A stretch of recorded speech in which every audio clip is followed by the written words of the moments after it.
guys. Okay. Okay. Tama ba yan?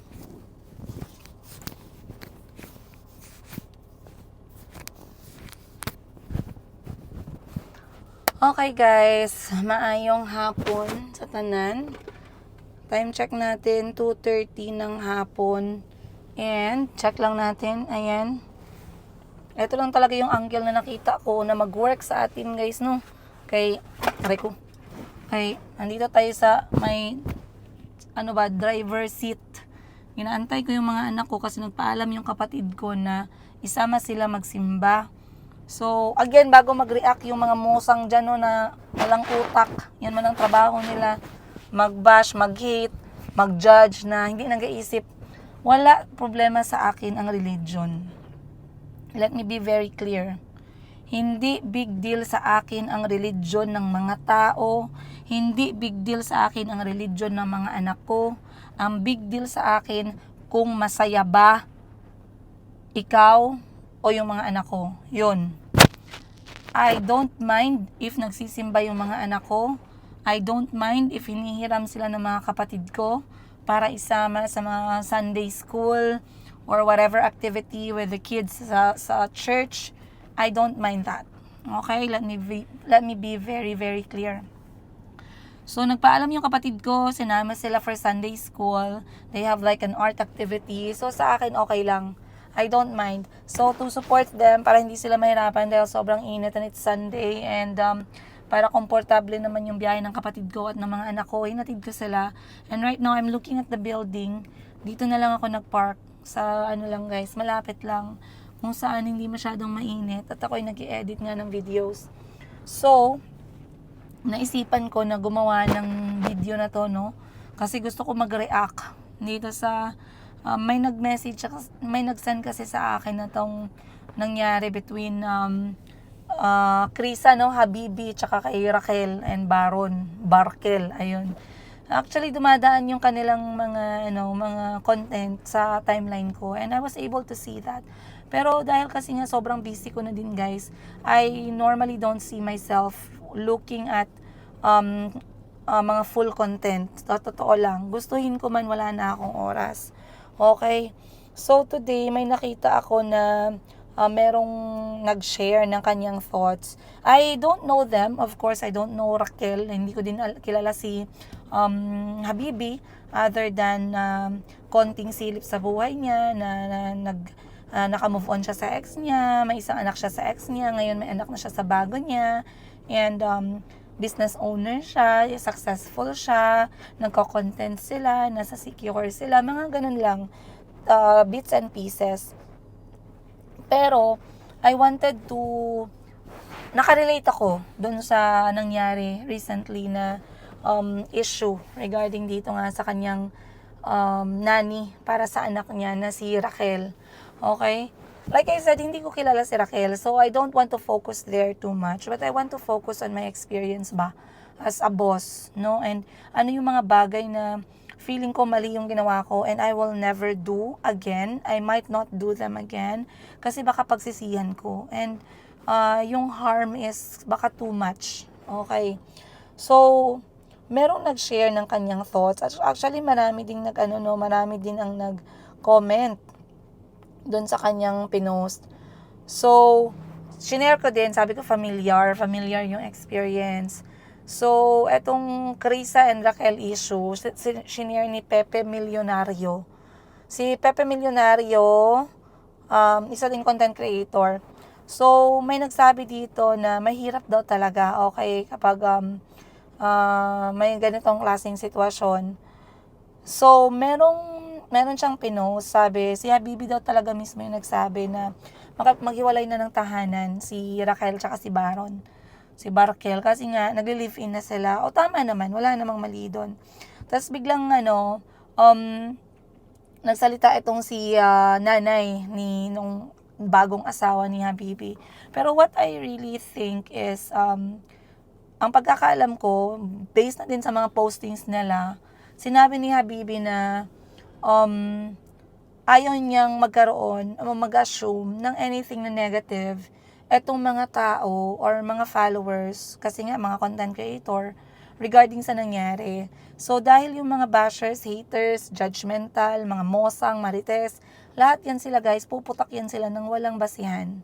So, para hindi lumaki, I believe, nag-communicate si Habibi kay Raquel na mag-comment, magsalita, para matapos na okay lang naman, wala namang problema. It's a decision for the best of both of them, na wala naman talagang problema.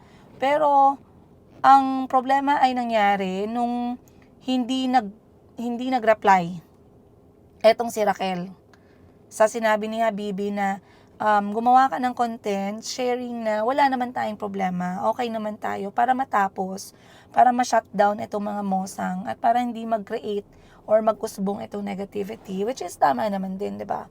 So, ngayon, nangimasok na yung nanay, marami na nagalit na basher, kesa nasa side sila ni Baron, ni Raquel, nasa side sila ni Habibi. For me, it's quite hard, no? Sa akin, mahirap siya.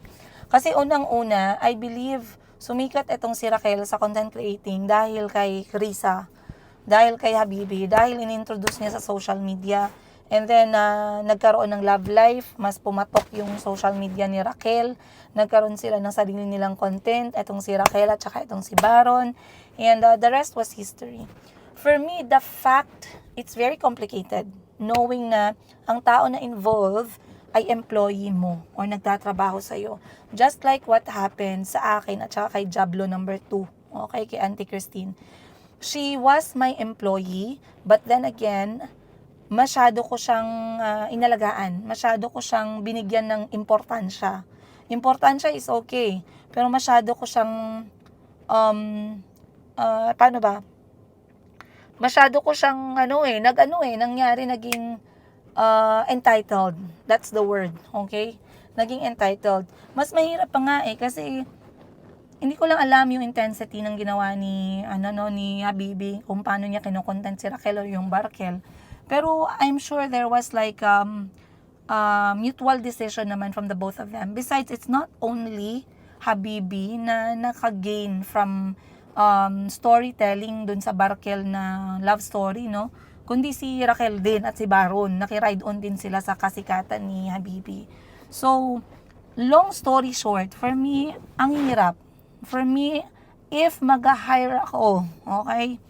If mag-hire ako ulit, which is ginawa ko na, nag-hire na ako ulit, na mag-aalaga sa mga bata.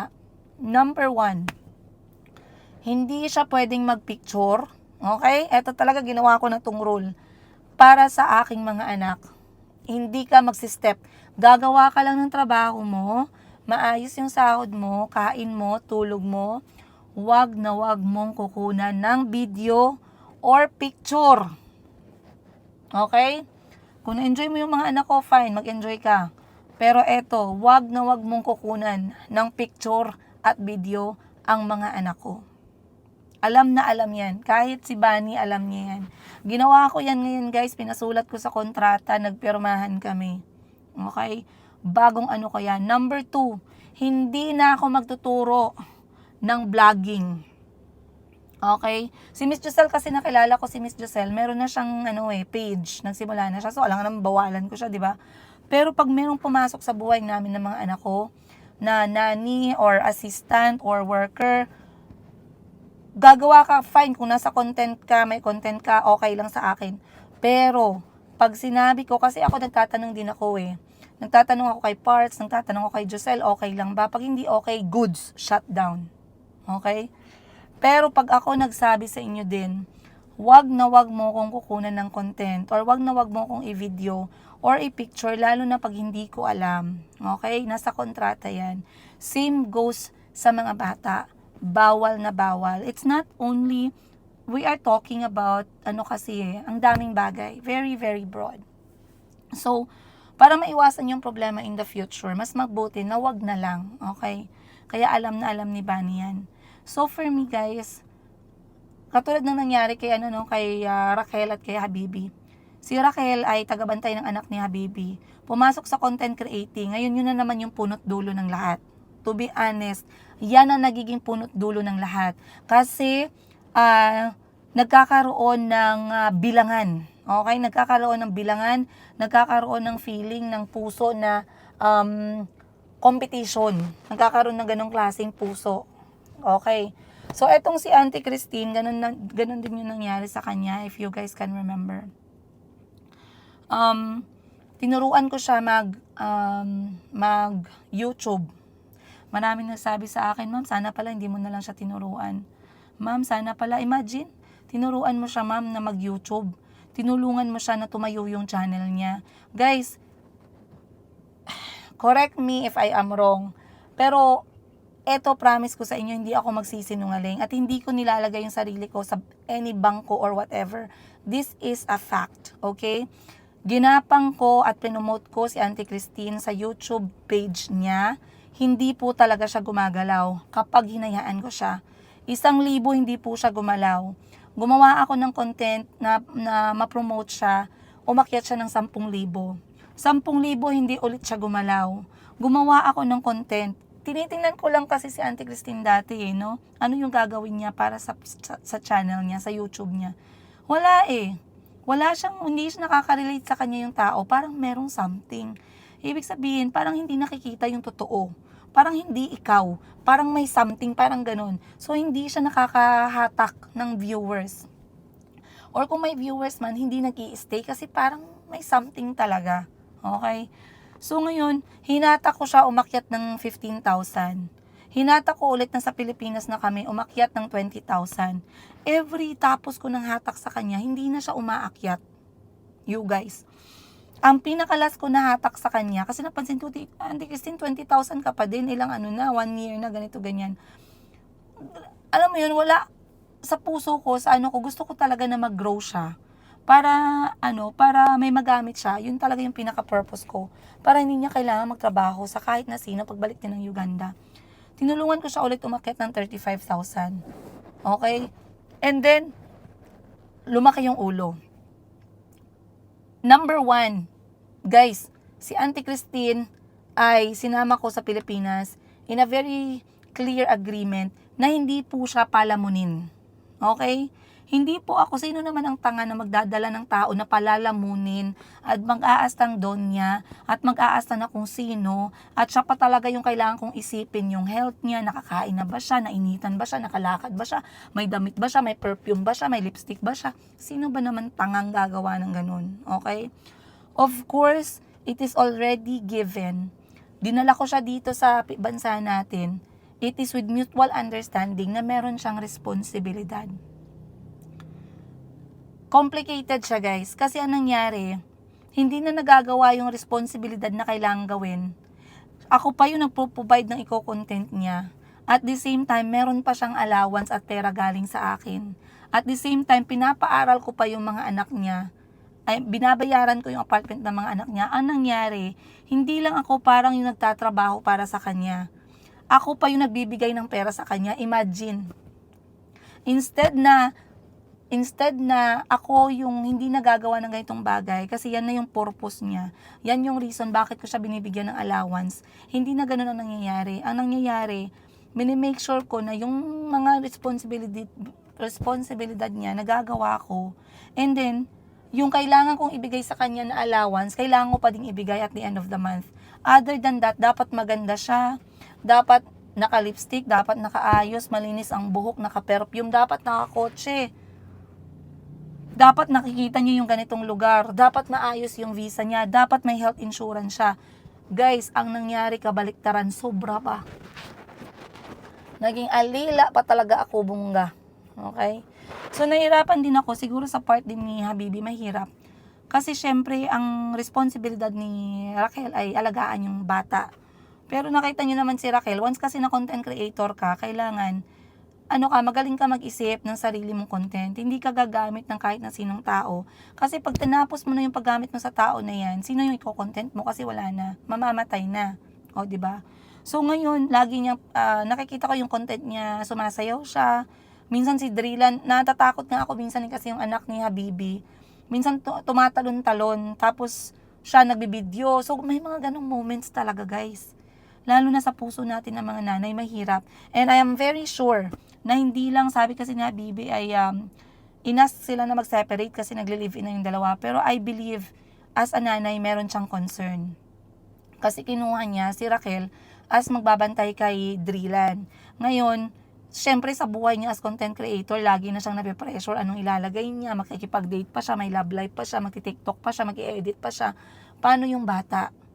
Okay? Ang hirap, mahirap yun para sa nanay. Kasi wala na, hindi ka na nakafocus sa trabaho mo.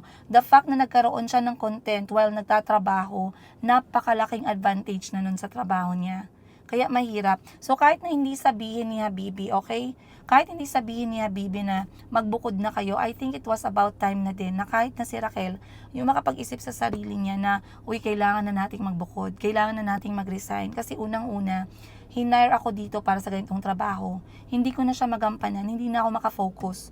Iba na ngayon guys Iba na ngayon kasi pag nagtrabaho ka, ikaw pa dapat yung mag ng oras mo. Ikaw pa dapat yung may karapatan kung anong gagawin mo sa oras mo. So pag umabot na yun sa ganung point, ibig sabihin nun, ready ka nang bumukod. Okay? So, kahit na hindi sinabi ni Habibi yun, siguro kung ako si Raquel, sasabihin ko, maghiwalay na po kami, magre-resign na po ako, kasi napansin ko po, inire nyo naman ako as nanny, pero hindi na po ako makafocus sa pagiging nanny, kasi kailangan ko na pong isipin yung content, content page ko, yung channel ko, para mapagpatuloy ko. Magandang source of income po siya para sa akin, sa pamilya ko. Okay lang po ba na mag-resign na lang po ako para makafocus ako doon, okay? Kasi po nakakahiya, sinesweldohan nyo naman ako or ano bang klaseng arrangement nila doon, di ba? Kasi hindi ko nagagawa. At the same time, may kalibin na po ako, nakakahiya naman na ganito, ganyan, di ba? So, it was about time. Okay? Kay Auntie Christine naman, by the way, you guys, umabot din kami sa point na ganyan. Sabi ko sa kanya, Auntie, hindi na kita kaya. Sabi kong ganun. Hindi na kita kayang bigyan ng allowance. Okay? So, papayagan pa din. Sabi ko sa kanya, may choice ka. Sabi ko sa kanya, bumalik ka na ng Africa. That was after 3 months na nandito kami sa Pilipinas kasi nag-depress siya. Sabi ko, Auntie, bumalik ka na lang sa Uganda. Tamang-tama, hindi naman ng kita kayang bayaran. Tsaka kung ang problema naman, Auntie, is na napapagod ka na, okay lang. Pero, kukuha ako ng Pilipina, okay? Kukuha ako ng kasambahay, pero hindi na kita bibigyan ng allowance. Hindi mo na kailangang mag-isip, sabi ko sa kanya, huwag ka nang mag-isip, pwede ka magstay dito sa bahay, okay? Tumulong-tulong ka na lang. Wala kang iisipin na talagang responsibilidad mo to, responsibilidad mo yan, wala. Magtulungan lang tayo dito sa bahay, pwede ka magstay. Pero sabi ko sa kanya, dahil nagko-content na si Auntie Christine, sabi ko sa kanya, kadarating niya pa lang ng Pilipinas, i-check mo muna kung kaya mo nang bayaran, yung iyong bayaran soon. Sabi ko sa kanya, yung iyong visa, kaya mo na ba magkaroon ng extra para sa sarili mo? Kasi sa 6 na taon guys, nakasama ko si Auntie Christine, kahit ni pisong duling, okay? Sa sahod niya, nung nasa Uganda kami, nakakapagpaganda siya, yun yung ginagawa niya, bumibili siyang gamit para sa sarili niya. Pero nung dumating kami sa Pilipinas, kahit piso, walang natitira kasi pinapadala niya lahat dun sa Uganda. Ako yung nagtatransfer. Kasi may bangko ako sa Uganda, tinatransfer ko sa bangko or sa mobile, parang GCash nila dun. Okay? So ngayon sabi ko sa kanya, Auntie, okay lang naman kasi hindi ko alam ang problema niya nun, baka ayaw niya na magalaw-galaw, di ba? Baka gusto niya na lang magpasyal-pasyal. Sabi ko, okay lang naman yung ganun, pero ayoko kasi na mag-expect siya na pagkatapos kong mag-hire ng tutulong sa bahay, bibigyan ko pa siya ng allowance, iisipin ko pa paano siya gagala, magpapaganda pa siya, ayoko naman ng ganun. So hindi naman siya, sabi niya, okay lang naman, magtulungan na lang tayo dito sa bahay, hindi naman kailangan kumuha ng tutulong. Yun yung kadarating pa lang namin, guys. Kasi alam niya yung usapan namin. Okay, alam niya. So ngayon, sabi ko sa kanya, okay, kung ganun, sige, patuloy tayo. Kung problema yung mga bata, ganito na lang. So alam niyo na yung history nun, okay? Pero, yun nga, umabot din sa point na talagang wala na, hindi na. Kasi hindi naman siya nag-iisip ng pang-content niya. Unang-una, may responsibilidad ka. Maswerte ka na at talagang hinahayaan kita na mag-cellphone kahit anong oras mo gusto. Pero yung abusuhin mo, yung pagiging mabait ko, yung abusuhin mo, yung thought na para kang pamilya sa amin, hindi na din tama yung ganun. Okay? So, may mga times kasi na yung pag-aasikaso niya sa mga anak ko, hindi na siya genuine. Okay? Ginagawa na lang yun ni Auntie Christine para i-content yung mga anak ko. Pero yung sa totoo, behind the camera, hindi niya nilalakad yung mga anak ko. Hindi niya pinapakain pag nagugutom, mga merienda, ganun, pag nagugutom, humihingi, bawal. Hindi niya kinakausap yung mga bata pag hindi niya kailangan ng content. Pag nagko-content naman siya, tinitirikan niya ng mata, or kung minsan ganito guys, yung ganitong kamay ginaganon niya sa ulo. Maraming may alam ng ginagawa niya. Okay? Maraming nakakakita. Dito sa kotse guys, maraming salamin. 1, 2, 3 salamin meron. Maraming nakakakita ng mga ginagawa ni Auntie Christine. Kaya nga maswerte pa din siya at nakauwi siya sa kanila. Kasi kung dito siya guys, bugbog sarado talaga siya sa kulungan. Hindi bugbog sarado na physical pero bugbog sarado talaga siya sa kulungan. To be honest sa inyo.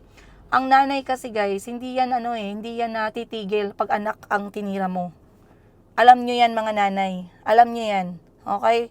Alam nyo yan. Pag anak mo, pag ikaw na nanay, alam mo sa sarili mo na nabubuhay ka para sa mga anak mo. Pag tinira yung anak mo, hindi bababa yung araw na wala kang gagawin. Okay? So ngayon, merong nag-comment, merong nagsabi dun sa comment section. Gusto ko lahat ng tira ni Diablo number 2, ni Diablo number 1, lahat yan sasagutin natin. Hindi ko yan papalampasin. Okay, si Diablo number 1 man o Diablo number 2, tingnan ko mahimik yung Diablo number 1. Kasi alam niya na never akong pumatol kasi hindi naman siya kapatol-patol. Pero yung pagiging mabait natin, yan yung rason kung bakit namimihasa yung mga Diablo. So, nung nagsimula na akong magsalita, alam ng Diablo number 1 na wala talaga siyang tinatayo ang tama. Walang tatabi sa kanya na magpapatunay sa sinasabi niya kasi alam niya na yung kanyang mga pinakalat, alam niya yung mga kwento-kwento, ang kapal na mukha na with all yung account niya mismo mo ang ginagamit niya para magpakalat, mahiya ka, mahiya ka, naku, kung alam lang ng ayoko na mag-comment, baka mamaya mas lalo pang lumaki, no, pero like I said, 2026 na, kung inaakala ng iba na hindi ako papatol sa 2026, papatol pa din tayo 2026, you guys. And ito si Auntie Christine, Diablo number 2, isa pa yan, anong balita? July umalis, August ba? Yes, September, October, November, December, January, 5 buwan. Wala pala, di ba? Ngayon yung sinasabi ko sa inyo guys, na mahirap magkaroon. Kung if ever magkaroon man ako ng another na Auntie Christine ganyan, hindi ko tuturuan. Kahit magsabi sa akin, ma'am, pwede po ba ako magpaturo, mag-content? Kung gusto mong mag-content dito sa bahay ko, hindi kita tatanggapin next, ganon. Hindi ka pwedeng mag-apply sa akin. Kung ang target mo ay maging content creator sa bahay ko, tapos hinire kita, hindi ka pwede sa akin. Hindi ka pwedeng mag-content creator. Kasi alam ko, malaki ang chance na magkakaroon ng aakyat yung aakyat yung Diablo sa utak mo. Okay? So ako, pag sinabi mo, madam, okay lang, wag mo akong isama sa mga video-video, hindi po okay sa akin yung ganun. Very private ako. Okay, goods. No problem. Madali akong kausap. Okay? Pero, pag merong pumasok sa akin, sinabi sa akin, ma'am, content creator kasi ako ganito. Kahit na i-hire kita, for example, as editor or videographer, maghawak ng camera para hindi ako mahirapan minsan. Sabihin mo, ma'am, content creator din ako, ma'am, okay lang ba? Hindi pwede. Hindi ka pwede magtrabaho sa akin. Yan yung babaguhin ko, guys. Okay? And speaking of, again, 5 months na, lumahimik na yung mga utak talangka na kapwa ko Pilipina. Sa mga kapwa ko Pilipina dyan, na naku, talaga naman sa inyo guys, nakakahiya kayong lahat, okay? Kayo na mga Pilipina na utak talangka, nakakahiya kayong lahat. Dahil sa mga pinanggagawa nyo, kahit na hindi ako yung tinira ninyo, kahit ibang babae, kahit ibang tao, ngayon 5 months na nasaan? Nasaan yung mga chinichismis nyo, mga chismosang walang utak? Nasaan na? O di ba wala? Tapos ngayon, wala na kayong sabi, wala na kayong satsat.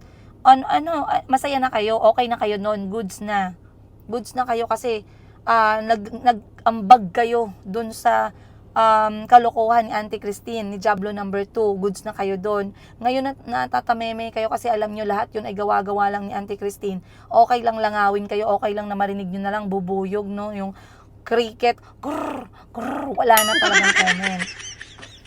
Imagine, so nasan kayo ngayon? Okay? Other than that, pag kumuha ka ng bantay ng anak mo, okay? Tapos mahilig mag-video-video, ito nagbabantay. Siguro for me, okay lang. Lalo na day off mo or pahinga mo, mahilig ka mag-TikTok, okay lang, mag-TikTok ka. Pero wag mo isasama yung mga anak ko. Ako pwede, depende. Walang problema. Pwede ako, wala akong problema guys. Hindi naman ako sinasabi na huwag mo ko sama, hindi. What I'm trying to say is, iwasan lang natin yung problema in the future. Okay? So, ako nagtitiktok ako kasama yung mga kasama ko sa bahay, nagpapaalam ako sa kanila, okay lang ba? Okay lang ba? Okay? Same with me, magpaalam ka. Pag hindi okay, sana tanggapin mo. Pag okay, edi goods. Pero yung mag-tiktok-tiktok ka, nandyan yung mga anak, nandyan yung mga anak ko, mga bata, hindi na pwede yan. Okay? Hindi na pwede. Hindi na ako papayag. To be honest with you. Very klaro yan. Then, meron nag-comment doon, no? Sabi, ma'am, hindi mo pa pala nasagot itong tanong namin regarding doon sa bakit daw pinauwi yung kapatid ni Auntie Christine nung time na dapat magkikita kami. Check ko lang. Ayan. Bakit daw pinauwi ko yung kapatid ni Auntie Christine na dapat siya daw yung maghahatid sa akin sa mga anak ni Auntie Christine. You know what, guys? Auntie Christine is a big liar. Merong term. Gusto kong klaruhin itong term na to kasi bago lang sa akin to. Anong tawag nila dito? Pathological liar, meaning pathological liar. Ayan. A pathological liar is someone who compulsively and excessively lies, often without clear benefit or motive, even when the truth would be better for them, even creating complex, false stories that are hard to disprove and cause significant life problems. This chronic behavior, also called mythomania, involves an uncontrollable impulse to fabricate stories, manipulate reality, and may even involve the liar believing their own truth, leading to damaged relationship and distress. Tumpak. Auntie Christine is a pathological liar. Okay? Auntie Christine is a pathological liar. I'm going to put, guys, a conversation, okay? A conversation ng chat namin ng kapatid ni Auntie Christine.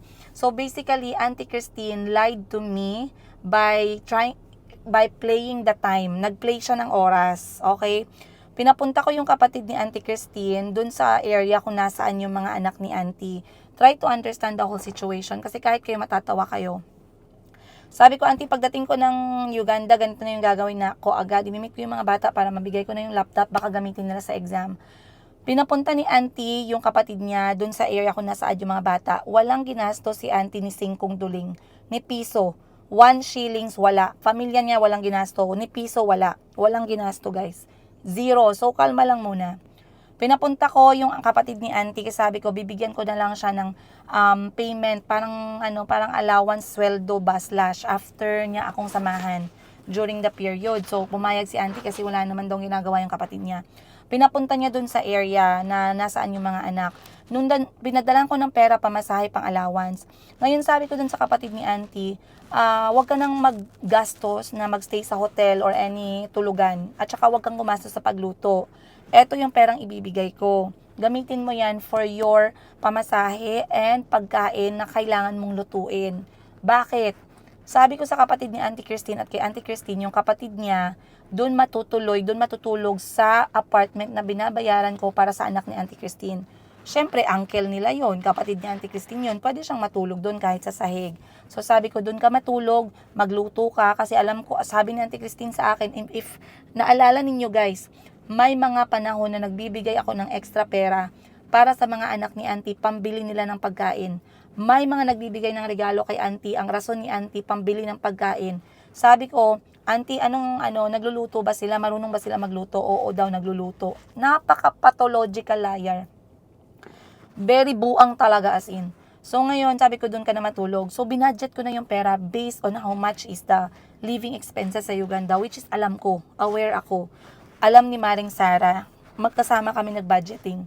So sabi ko, binigyan ko siya ng pera. Ang pera na pinigay ko sa kanya, parang good for 1 week. May pamasahe na siya from probinsya ni Auntie Christine papunta doon sa area ng mga bata. Dediretso dapat siya sa apartment ng mga bata. Doon dapat siya titira, matutulog, mag-aantay sa akin, magluluto. So sa luto, nakabudget na din yun. Nagtaka ako guys kasi may cellphone siya na smartphone. Kachat niya ako sa WhatsApp. Nagtatawagan kaming ganito. Nagtataka ako kung bakit sa unang araw pagdating niya doon, wala akong natanggap na picture, video, voice message galing sa kanya na nakita ko yung mga bata. Wala.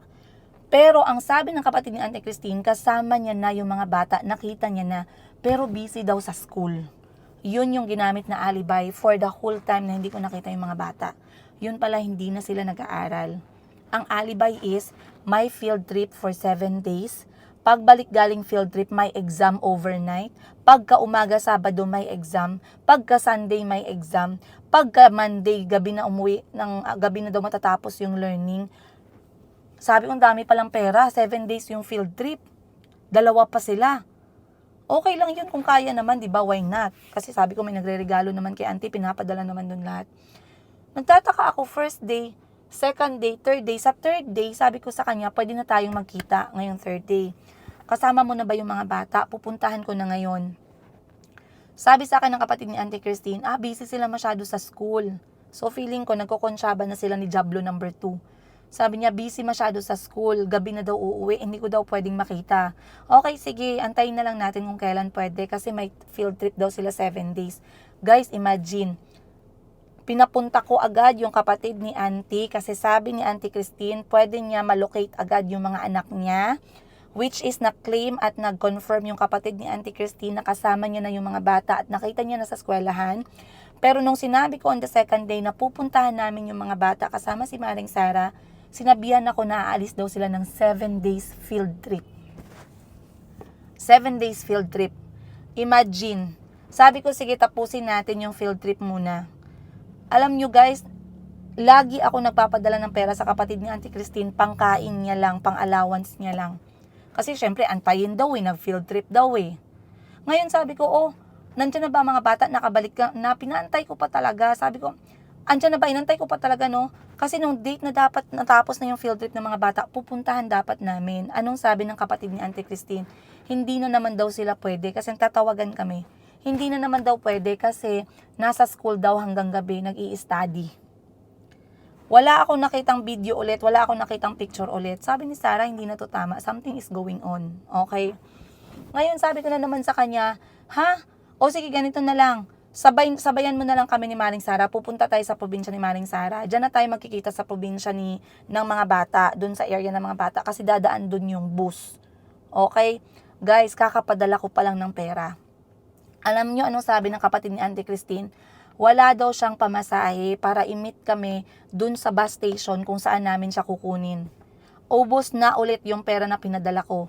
So, hindi ko maintindihan. Tumatagal siya ng tumatagal dun sa area kung nasaan ang mga anak ni Auntie Christine. Ako ang nagpapadala ng pera niya, pamasahe, pangkain niya, pang-allowance niya doon.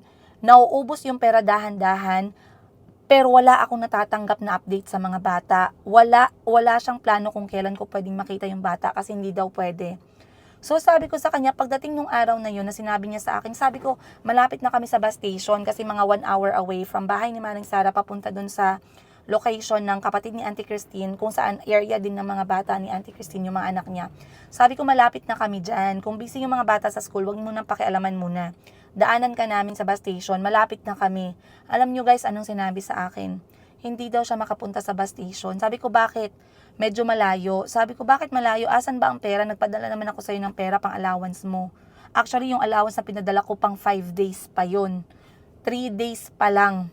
Dapat may pera pang natitira, sabi ko sa kanya. May pamasahe ka pa papuntang bus station. Alam nyo, sabi, wala na daw perang natira ni piso, ni 1 shillings, wala na.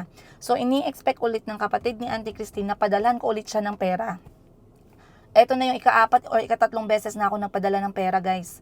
In short, binubuhay ko siya ng binubuhay doon sa probinsya. Ang purpose niya dapat is mapuntahan yung mga bata. Kahit i-meet ko lang yung mga bata ng 1 oras, mabigay ko lang yung laptop sa kanila. Hindi ko sila i-content or whatnot. Ibibigay ko lang yung laptop para makita ko sa mga para mapakita ko dun sa mga nag-sponsor, nag-donate na guys, itong laptop nasa mabuting kamay na. Nasa mga recipient na. Nasa 2 anak na ni Auntie Christine, like what we have planned. Pero hindi ganoon ang nangyari. Deny sila ng deny sa mga bata. May field trip 7 days, nag-aaral hanggang gabi, busy Sabado, busy Sunday. So nung sinabi niya sa akin na wala na siyang pera, hindi na.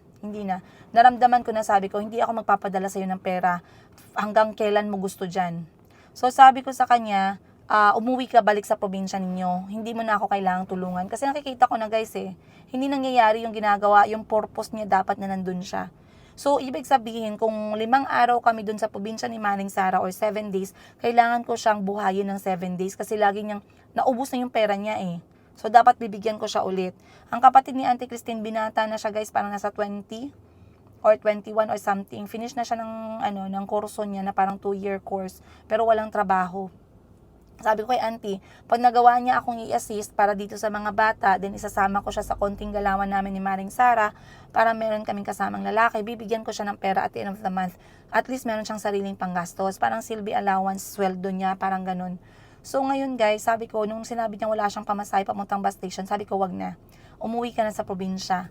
Alam nyo guys, ano nangyari? Nagpadala ulit ako ng pera sa kapatid ni Auntie Christine, pampamasahe niya, pabalik naman sa probinsya nila, plus pampamasahe niya para pumunta sa bahay ni Maring Sara bago umuwi sa probinsya para kunin yung pasalubong na binili ko din para sa pamilya ni Auntie Christine. Okay?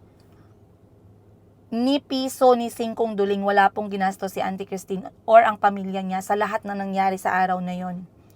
So, wala siyang magawa kasi ang binigay ko sa kanya pamasahe. Hindi na ako magbibigay ng pang-allowance. Kasi sabi ko, bakit ganun kalaki yung nagagastos mo? Eh, di ba nagluluto ka? Dun sa apartment ng mga bata, dun ko na nahuli. Sabi hindi man ako nagluluto, sabing ganun. Parang mga mali-mali na yung sagot. Sabi ko, di ba dapat hindi ka nakagastos sa tinutulugan kasi may apartment yung mga bata? Paano nauubos yung pera ganito kabilis? Sabi kong ganun. Not unless nag-hotel, kumakain sa labas. Ubos talaga yung pera pag yun yung nangyari. Which is feeling ko ganun talaga yung nangyari. Kasi hindi nag-aaral yung mga bata. Wala akong idea nasaan nakatira ang mga bata. Hindi ko alam nasaan sila. Okay? So, napakalaking kasinungalingan. Pathological liar, yun pala talaga yun. Okay? Pathological liar, yun pala talaga yung term doon. Na talagang alam ni Auntie Christine na ginagawa niya lang yung kwento, pero bakit siya nagsasabi ng ganun? Alam niya na walang lalaki sa kwarto ko 6 na oras, bakit siya nagsalita ng ganun? Alam niya na kasal ng kapatid ko, nagsayawan kami pero hindi hubad, hindi lasing, ba't siya nagsabi ng ganun? Alam niya nagsayawan kami, hindi ako lumabas kasama ang sino-sino dyan, hinatid ko pa nga sila sa bahay, sabay pa nga kami nagpahinga lahat. Buang talaga guys. So ngayon, umuwi na pumunta na yung kapatid ni Auntie Christine, nakikipag-communicate ako sa kanya, nasa bus kami ni Maring Sara papunta ng probinsya. The same time na pumunta yung kapatid ni Auntie Christine sa bahay ni Maring Sara para kunin yung mga pasalubong, mga pabango, mga tsokolate, mga ganito. Ang hindi lang binigay is yung tsokolate at saka yung laptop na dapat napupunta sa anak ni Auntie Christine. Na by the way, hindi ko na ibibigay sa mga anak ni Auntie Christine. Nagpaalam ako sa lahat ng nag-donate, ibibigay natin sa batang mas worth it na nag-aaral at gagamitin sa pag-aaral yung laptop. The same purpose pa din pero ibang recipient na. Kasi ang purpose is ibibigay sa batang nag-aaral. Kung hindi nag-aaral, for what? For what yung laptop? Okay? So, nagpaalam na ako majority sa mga nagbigay guys. Okay sa kanila na ibigay sa isang batang Ugandan na nag-aaral, na matalino, na deserving dun sa laptop. So, alhamdulillah, it's going to be done very soon. Okay? And, ano pa ba? Pumunta yung kapatid ni Auntie Christine para kunin etong mga pasalubong. Alam nyo ba anong nangyari? Isa pa to sa kinakainisan ko na ginawa ni Auntie Christine. Alam niya Auntie Christine na yung luggage na dala ko, 2. Okay? Sabi ko, Auntie, pag pumunta yung kapatid mo para kunin yung pasalubong, bibili siya ng sako bag. Ilalagay dun yung pasalubong kasi wala akong dalang ibang maleta. Kailangan ko tong maleta pabalik ng Pilipinas. Sabi ko sa kanya, alam nyo anong ginawa ni Auntie Christine guys? Anong inutos sa kapatid? Wag mo nang buksan, wag mo nang tanggalin, bitbitin mo lahat yung bag at once. Dinala yung bag. Nagtaka ako kasi pagbalik ko galing probinsya kasama si Maring Sara, nagtaka ako bakit wala na yung bag doon. Dinala pati yung maleta. So during that time, hindi na nagre-reply si Auntie sa akin. So nag-message ako sa kanya, Auntie, you know very well, sabi ko sa kanya, you know very well, sabi ko, wag dalhin yung bag kasi yan lang yung bag ko, ba't mo pinadala? Hindi ko na-gets. Kasi alam niya hindi naman ako nakipag-usap sa puno ng mangga. During the time nag-usap kami na nag-iimpake ako dito sa Jensen, naiintindihan, sabi niya, yes, right, oh, it's expensive to buy there, yes, gumaganon pa siya. Tapos malaman ko, guys, actually hindi lang yan yung issue kay Auntie Christine, no? Madami. Meron siyang mga ginagawa sa bahay na later ko na nalaman. Okay? Pero, like I said, i-hire nyo si Auntie Christine. I-hire nyo at nang malaman ninyo, lalo na yung mga utak talangka dyan, mga chismosa na mga walang utak, i-hire nyo para malaman nyo. Kasi nagkataon guys na maraming, ayoko na magsalita. Ayoko na magsalita. Okay? Pero etong ginawa ni Auntie Christine na pagkuha niya sa bag, na alam niyang hindi sa kanya, kahit bag lang yun, ang hindi ko magets is, pwede niya namang hingin. Wala namang problema. Pwede naman siyang magsabi, Princess, pwede hingin ko na lang. Princess, walang oras, ganito, pwede dalhin niya na lang. Pero hindi siya nag-communicate. Matik niya lang inutos sa kapatid niya, wag mo nang iwan yung bag, dalhin mo na. Imagine. Pero hindi lang yan yung unang beses na nakitaan ko ng ganyang klaseng style. Okay? So, like I said, yan yung mga learnings ko, guys, no? So, mahirap sa part ni Habibi, mahirap din naman sa part ni Raquel or ni Barkel. Pero like I said, all of that naman, pwede naman siyang pag-usapan, pwede naman siyang i-communicate sana. Okay, pwede naman sana silang nag-usap. And sa part naman ni Habibi, nagustuhan ko yung sinabi niya na sana nakiusap siya kay Raquel na privately. Kasi may sabi, sana private na lang yan, pag-usapan nyo, private, bakit nyo pa i-social media? Meron kasing nangyari guys, kahit ako, si Auntie Christine talagang nag-reach out ako sa kanya privately kung anong problema, bakit ganun yung sinasabi niya, puros kasinungalingan. Pero hindi, instead na sumagot, blinak ako, tapos sunod-sunod na kasinungalingan yung sinabi niya for the first 2 months. Okay? So, yung ginawa ni Habibi na i-message si Barkel para sabihin, or si Raquel na sabihin na binabash na tayo, merong mga haka-haka, merong mga nag-assume, merong mga judgmental, hater, ganito, chismis, ganyan. Shut them down, speak out. Sabihin mo, wala naman talaga tayong problema. We just have to separate ways kasi ganito. May way naman eh. Okay? Pero ang nangyari, hindi kasi nag-reply. Hindi nag-reply at hindi niya ginawa yung pakiusap ni Habibi. Which is wala naman ako nakitang mali. Not unless gusto mo ng apoy. Not unless gusto mo ng usok. Not unless gusto mo ng something na pag-usapan ng tao. Not unless bitter ka. Not unless may galit ka. Not unless hindi ka masaya sa ginawa sa'yo. Pag hindi ka naman masaya sa ginawa sa'yo, di pag-usapan nyo pa din. 'Di ba? Katulad kay Auntie Christine. Wala man siyang magawa. Kahit nasabihin niya sa akin, hindi ako masaya na pinauwi mo ako. Okay, Auntie, hindi ka masaya, pero wala na tayong choice. Kailangan mo na talagang umuwi. Kasi nasa akin naman nakadepende yung visa mo. Hindi na ako magbabayad ng visa mo. Hindi na kita mabibigyan ng pera. Hindi na kita mapapaganda. Hindi na kita maaasikaso na para pa akong kumuha ng isang anak pa, sobra pa. Kasi at sa mga anak ko, konti lang yung nagagastos ko. Sa kanya, mas malaki pa. Okay. So, yan guys, no, maraming realization sa side ko din. Kaya nga sabi ko, pag ako nagkuha ulit ng nanny or kahit na sinong staff, kahit sa Mayumi Thailand Closet, kahit sa laundry shop, mag-content ka lang, pero wag mo akong i-content. In exchange, hindi din kita i-content. Pero pag kunyari nag-content tayo, something positive, okay lang yon. Okay? Pag nag-content tayo, gusto mo ring mag-content with me and okay ako, something positive, okay, go tayo dyan. Wala namang problema. Pero as much as possible, it's better not. It's better not. It's better not na talaga, guys. Grateful lang ako, no? Kasi big shout out kay Joseph, Travel with Joseph. Hindi siya nagpadala sa kasinungalingan ni Diablo number 2. Okay? Joseph was not influenced by the lies of a pathological liar and etong evil ways ni Auntie Christine. At nag-usap kami ni Joseph, talagang sabi sa akin ni Joseph, Madam, you have done a lot for me and I'm very grateful. You have shared with me a lot of knowledge. You have given me a chance to learn things. Very grateful si Joseph, to be honest. And nakita nyo yan.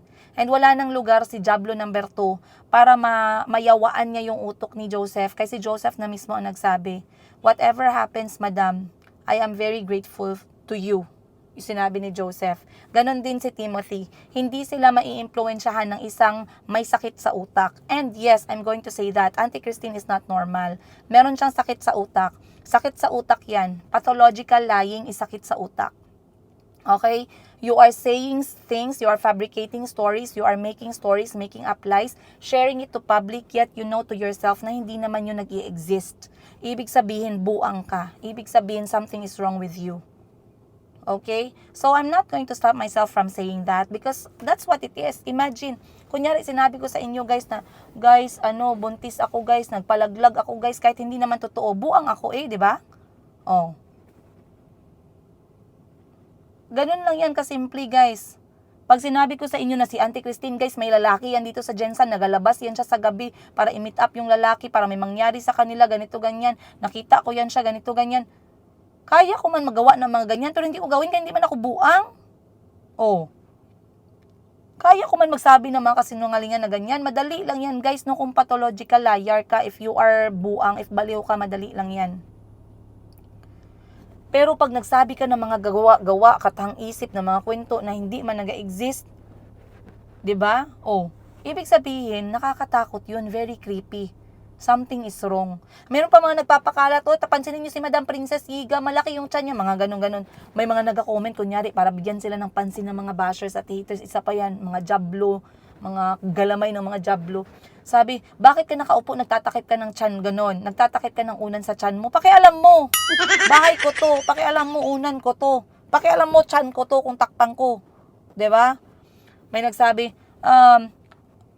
kunyari may content ako na sumasayaw-sayaw, gumagano na. Parang pansin nyo ba guys, parang malaki yung tiyan ni Madam Princess Higa. Antayin mo, girl. Antayin mo kasi parang gusto mong ipalabas, gusto mong pag-usapan ng mga tao, gusto mong mag-start ng conversation na buntis ako. Antayin mo, girl. Para hindi ka mabuang. Okay? Sabi ko nga sa inyo, wala namang problema. Kung gusto nyo masira ako, wala namang problema. Magpakalat kayo chismis, wala namang problema. Gusto nyo ipalabas yung chismis na ang tatay ng anak ko si ganito sa ganyan, bilhin nyo yung DNA para pansinin kayo ng mundo. Kasi kung hanggang ganito lang kayo, pahiyahan nyo lang sarili nyo. 'Di ba? Pahiyahan nyo lang yung sarili nyo. Nagmukha kayong ewan. Nagmukha kayong tanga. Nagmukha kayong 80-80. Kasi pag ganun-ganun kayo, wala naman kayong hinahawakan. Bilhin mo DNA ng mga anak ko kasi pang tuition pa nila yan, pang college pa, pang allowance pa namin yan. Ngayon sa nagsabing buntis ako, gustong pansinin siya para makita ng mga tao pag-usapan na buntis ako, ganito, ganyan. Eto, ihi, benta ko sa'yo. Oh, di papansinin ka talaga ng mga tao. Guys, bumili ako ng ihi ni Madam Princess Higa para lang ma-pregnancy test ko. Eto, may video, ganito, ganyan. Go. Oh, ito, ilalagay ko na, guys. Oh, guys, diba, sabi ko naman sa inyo, positive. Oh. Di ba maganda? At least alam mo na legit. Legit yung sinasabi mo para pansinin ka ng tao. Kayo guys. Akala nyo lang minsan kasi, akala nyo hindi ko kayo binibigyan ng atensyon. Akala nyo hindi ako lumalaban. Lumalaban po ako. Pumapatol ako guys. Patula ako guys. Patulang Ilongga. Intindera sa Africa. Okay. So anyway, like I said, yun yung gusto kong pag-usapan natin, no? I'm very happy na nalabas ko na yung loob-loob ko about sa ganyan. So sa lahat ng mga balak mag-apply sa akin, hindi ako nagtanggap ng content creator, ha. And sa mga nag-apply sa akin, sabihan ko na kayo kung ayaw nyo magpa-video, okay lang. Parang kaya nyo ako, madam, ayoko magpa-video, ayoko na magamit ako sa mga content. Okay, go, wala problema, ah. Walang problema sa akin yan. Madam, ayoko na ma-mention mo. Wala problema. Okay lang, gawin mo yung trabaho mo lang. Kasi yan naman ang reason bakit ka nandito. 'Di ba? Pero yung magsabi na pumasok tapos may mga page na may page sila na maintain. Tapos para maging yung may mga ganun may nag-apply sa akin, ma'am. Ang ganito, kaya ayoko na nag-hire. Hindi ako yung nag-hire. Nag-hire mga kapatid ko kasi hindi sila hindi nalalaman na sa akin pupunta. Ang iba mostly galing sila sa probinsya, hindi nila alam na ako'y content creator. Wala silang alam, mas better sa akin yung ganun. Kasi dati pag ako nagpo-post, maraming nag-a-apply, pero dahil lang content creator ako, gusto nilang mag-apply. So, ayoko naman din ng ganun, no? And minsan nag-start na sila ng page nila, gusto nila ng content, tas mawawala na sila dun sa focus na nag-apply pala sila para magtrabaho. May trabaho sila alas 8 hanggang alas 5 ng hapon. Ganun. So, yun lang guys. Maraming salamat. Again, this is not my intention na masira si Habibi or si Raquel or si Barkel. I'm just saying na nakarelate ako dun sa storya nila. I'm not saying na negative si Habibi. I'm not saying na negative si Barkel. Alam ko, meron yan silang mga inner arrangement, no? Or mga inner pag-uusap. Bahala na lang sila mag-solve ng kanilang problema. Malaki naman sila.